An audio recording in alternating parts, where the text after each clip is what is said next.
ঘুণাসুতিৰে পাৰত বহি মোৰ জংকি পানৈৰ কথা শুনিবৰ মন যায়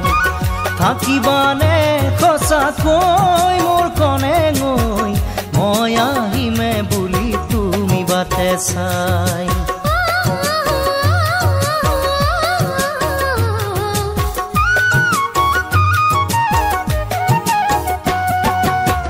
ঘুণাসুতিৰে পাৰত বহি মোৰ জংকি পানৈৰ কথা শুনিবৰ মন যায়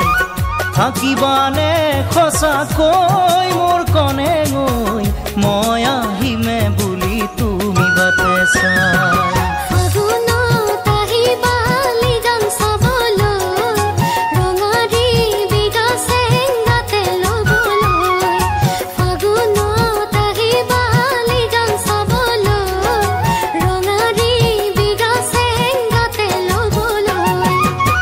চিনায়াং মানে